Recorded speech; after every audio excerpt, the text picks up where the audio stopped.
বিমল বৈদ্য বুলি শুনিছোঁ। তেওঁৰ নামটো হয় বিমল বৈদ্য, অনা অসমীয়া হয়। তেওঁ আমাৰ দেউতাক মাৰি 14টা চিলাই ICUত পঠিয়াই দিছে। ইমান মাৰিছে, কিহেদি মাৰিছে গম নাপাওঁ, কিন্তু শ্বাৰ্প ইনষ্ট্ৰুমেণ্ট দি মাৰিছে। মাৰি মোৰ দেউতা এতিয়া ICUত সোমাই আছে হস্পিটেলত।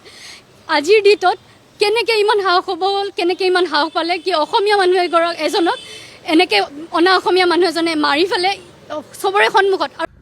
আমি সকলোৱে গম পাইছোঁ, যোৱা দুদিন পূৰ্বে গুৱাহাটীৰ ৰাজগড়ত এজন 80 ঊৰ্ধৰ লোকক এজন অনা অসমীয়াই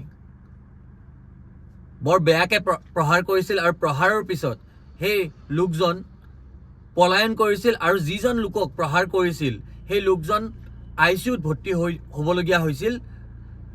এই মুহূৰ্তলৈ যিজন ব্যক্তিয়ে আক্ৰমণ কৰিছে আমাৰ অসমীয়া লোকজনক, সেই মানুহজন এই মুহূৰ্তলৈকে পলাতক অৱস্থাত আছে।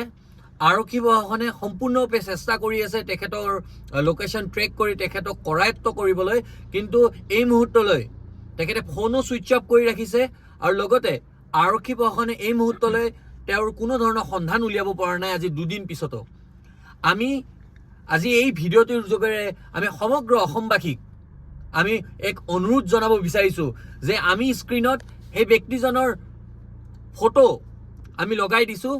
সেই ফটো আপোনাৰ স্পষ্টকৈ দেখিব। তেওঁৰ নাম হ'ল বিমল বৈদ্য আৰু এই লোকজনে 80 ঊৰ্ধৰ এজন লোকক বৰ বেয়াকৈ প্ৰহাৰ কৰি ICUত ভৰ্তি কৰাবলগীয়া পৰিস্থিতিৰ সৃষ্টি কৰিছে আৰু তেখেতে আক্ৰমণ কৰিয়ে তেজেৰে লুতুৰ পুতুৰ এই ব্যক্তিজনক সেনেকৈ থৈ তেখেতে সেই দোকানৰ পৰা পলায়ন কৰিছিল আৰু পলায়ন কৰি আজি পৰ্যন্ত তেখেতৰ কোনো ধৰণৰ সুমূত্ৰ নাই। আৰক্ষীয়ে যদিও কমপ্লেইন লৈছে, কোনো ধৰণৰ সন্ধান এই বিমল বৈদ্যৰ ওলাব পৰা নাই। অসমত ইমান অনা অসমীয়াৰ দবদবনি কেনেকৈ? এনেকৈ কোনোবা এজন 80 ঊৰ্ধৰ জ্যেষ্ঠ লোকক এনেকৈ যদি দিনৰ পোহৰতে এনেকৈ প্ৰহাৰ কৰি যদি এনেকৈ হস্পিটেলত ICUত ভৰ্তি কৰাবলগীয়া এনেকুৱা এক পৰিৱেশৰ সৃষ্টি কৰে, তেনেহ'লে আমাৰ অসমৰ অসমীয়া থলুৱা খিলঞ্জীয়া মানুহৰ অস্তিত্ব ক'ত? আমাৰ অসমত অসমীয়া থলুৱা মানুহৰ দবদবনি ক'ত? ডাঙৰ প্ৰশ্ন এক। এনেকুৱা ঘটনা আজি ইয়াতে হৈছে, কালি তাতে হৈছে, কি কাৰণে ইমান দবদবনি? আমিতো সকলোকে আমি অসমীয়া আঁকোৱালি লওঁ, আমিতো সকলোকে মৰম কৰোঁ। আমাৰ সহজ সৰলতাক আমাৰ দুৰ্বলতা বুলি ভাবিছে কিছু সংখ্যক লোকে।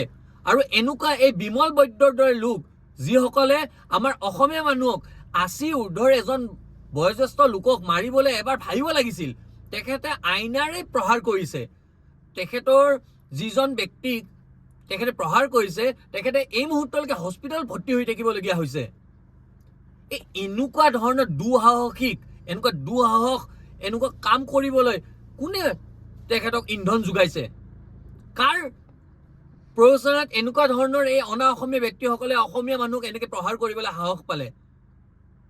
কাৰ কাৰণে?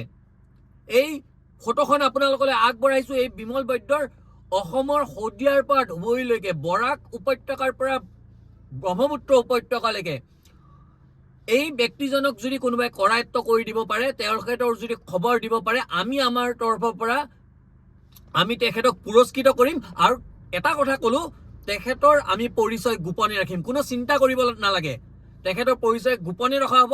আমাৰ লগত যোগাযোগ কৰক, আৰু ফটোখন স্ক্ৰীণত লগাই দিছোঁ।